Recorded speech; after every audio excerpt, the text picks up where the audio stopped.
భక్తులు పూలు ఇచ్చారనుకోండి, అభిషేకం తర్వాత జరిగే టైంలో పూలు బయట అమ్ముతారు కదా, కొబ్బరికాయలు కొంతమంది తెలియక పాల ప్యాకెట్లు అవి అభిషేకం అయిన తర్వాత కూడా అభిషేకాన్ని తెచ్చే పూలేమో ఇప్పుడు వేస్తే అభిషేకం సమయంలో వేస్తే పూలు పాడైపోతాయండి అని తీసేసి ఆ పూలు తీసుకుని పక్కన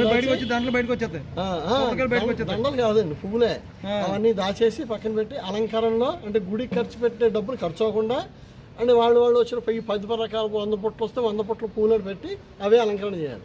అంటే గుడి నిమిత్తం వచ్చిన ఆదాయంతో గుడికి పూలు ఖర్చు పెట్టట్లేదు. అలాగే అభిషేకం అయిపోయిన తర్వాత వీళ్ళు బయట వాళ్ళు ఏం చేస్తారంటే మొత్తం బుట్టపడంగా అమ్మేస్తారు, పాల ప్యాకెట్లు కొబ్బరికాయలు అన్నీ అమ్మేస్తారు. అమ్మేసినప్పుడు దీని మీద ఏమైనా పోలీస్ కంప్లైంట్ అని ఇచ్చారు మీరు? నేను ఇస్తానని నేను చెప్పాను. ఇప్పుడు డిసెంబర్ నెలలో ఈ గొడవ జరిగినప్పుడు నా మీద కొన్ని అంటే ఇప్పుడు నేను నెక్లెస్ అడిగాను, నా మీద కొన్ని దొంగతనం ఆరోపణలు చేసి అంటే ఈ డబ్బు మెయింటెనెన్స్ నేనే చేస్తున్నాను కాబట్టి ప్రతి వాళ్ళు వచ్చి నన్నే చిల్లర శాస్త్రి అనేవారు, చిల్లర తీసుకునేవాళ్ళు, వాళ్ళు డబ్బులు ఇచ్చేవాళ్ళు, ఆ డబ్బులు నేను కలిపేవాడిని. అంతవరకు ఎప్పుడూ లేనిది ఎప్పుడైతే నెక్లెస్ అడిగానో ఆ నెక్లెస్ నుంచి చిల్లర పట్టుకెళ్ళిపోయారు, చీరలు పట్టుకెళ్ళిపోయారు అని నన్ను అభియోగం చేసి వాళ్ళ గుమాస్తతో అడిగించారు. అప్పుడు నేను ఏమన్నానంటే అండి, మీ దగ్గర సీసీ కెమెరాలు ఉన్నాయి, సీసీ కెమెరాలో చూసుకుని నా మీద పోలీస్ కంప్లైంట్ పెట్టుకోండి, నేను పోలీస్ స్టేషన్కి వెళ్తాను. రుజువైతే సరే సరే. ఒకటి నేను తీసుకెళ్ళింది చీరలు తీసుకెళ్ళింది నేను ఎవరైనా భక్తులు వచ్చి మాకు పంచలు ఇస్తారు అంటే వాళ్ళ పెద్దలు ఎవరైనా కాలం చేసినప్పుడు ఆ పెద్దల పేరు చెప్పి ఆడవాడిపోతే చీరలని అవన్నీ ఇస్తారు, బ్రాహ్మణులకు ఇస్తారు. కాబట్టి నాకు ఇచ్చిన పంచులు అవి కూడా 16 పంచి అయితేనే నేను తీసుకెళ్ళాను, 9-5 పంచి అయితే నాకు సరిపోదు కాబట్టి నేను గుళ్ళో వదిలేయడమో లేకపోతే వేరే బ్రాహ్మణం జరిగింది. నేను 16 పంచులు నేను తీసుకెళ్ళేవాడిని. చీరలు అయితే ఇంటికి తీసుకెళ్ళమాట వాస్తవం. అది కూడా ఇప్పుడు నేను అలా కనిపిస్తున్నాను మీకు, నా చేతిలో నా సెల్ ఫోను, మోటార్ సైకిల్ తాళాలు, వెంకట్రావు గారు నాకు చెప్పిన లాకర్ తాళాలు తప్పించి నాకు కనీసం బ్యాగ్ కూడా నేను వేసుకురాను, గుళ్ళో ఏది పెట్టురాను. మామూలుగా నేను ఇలా వస్తాను అలా వెళ్ళిపోతాను అంతే. అందుకని చెప్పేసి ఏం సరే మా సీతంపేట కుర్రాడు ఉన్నాడు, ఆ కుర్రాడు ఇచ్చారే మాకు అకౌంట్స్ అన్నీ అప్పిచెప్పి రావాలి కాబట్టి లేట్ అయితే తీసుకెళ్ళి మా ఇంట్లో ఇచ్చి, లేదా నాకు పని అయిపోతే నేను ఇక్కడ తీసేస్తున్నవాడిని. లేదు వాడికి ఏంటంటే వాళ్ళ నాన్నగారు వాళ్ళు వెంటనే ఫోన్ చేసి వచ్చేమని అనేవాడు.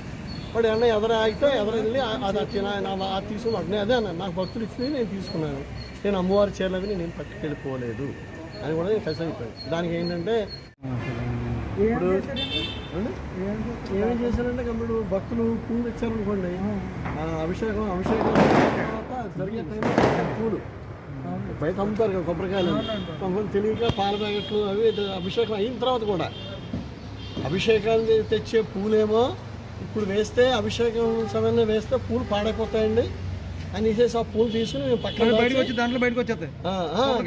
దండలు కాదండి, పువ్వులే అవన్నీ దాచేసి పక్కన పెట్టి అలంకారంలో అంటే గుడికి ఖర్చు పెట్టే డబ్బులు ఖర్చు అవ్వకుండా అంటే వాళ్ళు వచ్చిన 10 రకాల 100 పుట్లు వస్తే 100 పుట్ల పూలు పెట్టి అవే అలంకరణ చేయాలి. అంటే గుడి నిమిత్తం వచ్చిన ఆదాయంతో గుడికి పూలు ఖర్చు పెట్టట్లేదు. అలాగే అభిషేకం అయిపోయిన తర్వాత వీళ్ళు బయట వాళ్ళు ఏం చేస్తారంటే మొత్తం బుట్టపడంగా అమ్మేస్తారు, పాల ప్యాకెట్లు కొబ్బరికాయలు అన్నీ అమ్మేస్తారు. అమ్మేసినప్పుడు ఏమవుతుందంటే మరి బయట కొడితే తెచ్చేసారు అని అంటే అది వాళ్ళ మాకు ట్రైనింగ్. నెక్స్ట్ పూజలో కొడతాం, రేపు అభిషేకంలో ఈ పాలు చేస్తాం అని చెప్పేసి వాళ్ళ పాలు బయట తీసుకోవడం 50 అంత అయిన తర్వాత బయట అమ్మేయడం, 10 రూపాయలకి కొబ్బరికాయ 15 రూపాయలకి అమ్మేయడం. అవి మళ్ళీ అవన్నీ మళ్ళీ ఇంకే. సపోజ్ మీరు అభిషేకం చేసుకున్న తర్వాత బ్రాహ్మణులకి ఎవడనో చేతిలో 50 రూపాయలు కానీ ఎంతైనా పెడితే అవి మళ్ళీ నేనే లాక్కుని మళ్ళీ ఇంక చెప్తాను. అంటే మా బ్రాహ్మణులు ఆగడం కోసం నన్ను పెట్టుకున్నారు, అలా చేశారు. అలాగే కాబట్టి నేను ఈ దేవాలయానికి ఒక భక్తుని అడిగి స్వామివారికి అభిషేకం నిమిత్తం పాలుకి ఆవు పాలతో చేస్తే బాగుంటుందంటే పిఠాపురం నుంచి ఒక ఆబోతు ఒక ఆవు ఇచ్చారు. ఇస్తే అది మా దగ్గరే ఈనింది, చూడావునే ఇచ్చాడు ఆయన, అది మా దగ్గరే ఈనింది. అది ఈనిన దగ్గర నుంచి కంపెనీ పాలు అభిషేకానికి అది రోజుకి పూటకి 3 లీటర్లు ఇస్తుంది పాలు. ఉదయం పూట 1 లీటర్ పాలు అభిషేకం చేసి 2 లీటర్ పాలు పట్టపాలు వెంకటరావు ఇంటికి, సాయంకాలం మొత్తం పూర్తిగా ఆయన ఇంటికి, ఇంకా అభిషేకం ఉండదు కాబట్టి.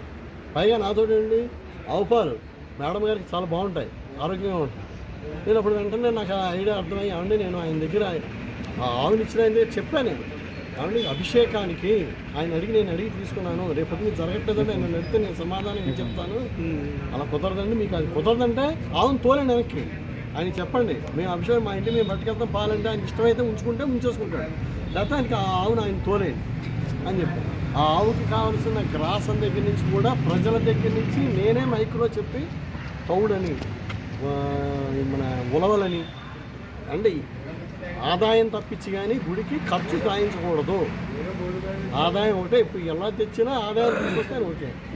ఒక్క నంది అభిషేకానికి ఇంచుమించుగా 50-60 టికెట్లు పైన తిరుగుతాయి. అలాగే తెచ్చేవాడు ఒక్కడికి 3 స్కేలు 2 కేజీలు తెమ్మని చెప్పి మేము పెడుతున్నాం. ఉలవలు వచ్చి కేజీ వచ్చి 100 రూపాయల దాకా ఉంది. ఆ ఉలవలు అన్నీ కూడా కంప్లీట్ బయట నుంచి వచ్చినాయి. అలాగే ఇప్పుడు బట్టలు చూసారు కదా, ఎన్విరాన్మెంట్ ఆఫీసర్ తోడడం కోసం బట్టలు ఇచ్చారు. అది స్వామివారికి అభిషేకం కోసం పంచ అని రాస్తాం. ఆ పంచలన్నీ కూడా మడతలు కానీ బీరోలో పెట్టి ఈయన కావాల్సిన విఐపీలకి ఇలా వాళ్ళకి ఈయన ఇచ్చుకుంటాం. అంటే మీరు భగవంతుడి కోసం మేము రాసి మేము తెప్పిస్తే భగవంతుడికి పంచి కట్టనివ్వరు. శివలింగాన్ని కట్టాలంటే శివలింగాన్ని కట్టడానికి వీలేదంటే ఆ మడతలు కొంత వచ్చినట్టే. చీరలు కూడా అంతే, అమ్మవారికి చీర వచ్చినా ఆ చీర పడంగానే వాళ్ళకి తెలిసిన విఐపీలు కానీ వాళ్ళు ఎవరికి ఇవ్వాలనుకున్నారో వాళ్ళకి ఆ చీరలు అంటే అమ్మవారికి కలిసి కట్టకుండా ఎవరికైనా చీర ఇచ్చాము అని అంటే శేషవస్త్రం అని చెప్పి అమ్మవారికి అయ్యవారికి కట్టిన తర్వాత ఇవ్వాలి. అది శేషవస్త్రం. అలా కాకుండా కొత్తదే ఇలా రావడం అలా తోసేయడం అది ఈ గుళ్ళో జరిగింది. నేను అదే ప్రశ్నించాను. మీరు మమ్మల్ని రామాయణాన్ని చాలా దారుణంగా ఉపయోగించుకుంటున్నారు, అది తప్పు అని కూడా చెప్పాను. ఈ మధ్యకాలంలో జరిగింది ఏంటంటే ఆలయంలో వచ్చిన భక్తులు కాలి పట్టీలను ఏవో పోగొట్టుకోవడం, సెల్ ఫోన్లు మర్చిపోవడం వస్తే గర్భాలయంలో వెంకట్రావు గారు ఈ 2 సంవత్సరాల 10 మాసాలు కూడా పూర్తిగా లాకర్ తాళాల దగ్గర నుంచి ప్రతిదీ కూడా నాకే అప్పు చెప్పి ఒక్క విషయం ఏంటంటే ఒక నెక్లెస్ దొరికినప్పుడు అది తీసుకెళ్ళి మేడం గారికి ఇచ్చాను. అది 6 నెలలు అయింది. 6 నెలలు అయిన తర్వాత ఈ మధ్యకాలంలో ఒక భక్తుడు స్వామివారికి బంగారంది నెలవంక తీసుకొచ్చారు. అంత ముందుగానే బిల్లదడం. నేను స్వామివారికి ఇంతవరకు బంగారు వస్తువులు లేవు కదా, ఈ 2 వచ్చాయి. ఆ నెక్లెస్ దొరికింది కాబట్టి ఆ నెక్లెస్తో అది స్వామివారికి నామాలు చేయించేస్తే ఒక రోజున బంగారంతో అలంకరణ చేయించని ఉద్దేశంతో నేను అడగడం వల్ల ఇంత గొడవ. నన్ను అడిగిన వెంటనే కంప్లీట్ అది ఏమిటి అని నేను ఆయన విచారణ చేయడం, అది బంగారం నెక్లెస్ ఏంటంటే కొన్ని వస్తువులు ఏమో పట్టుకొచ్చారు, దీంట్లో ఉందేమో చూడండి అని అడిగారు. నన్ను దీంట్లో ఆ వస్తువు లేదన్నాను. అది బంగారం కాదేమో అని అన్నారు. కరెక్టే, మీరు అన్నది కరెక్టే, బంగారం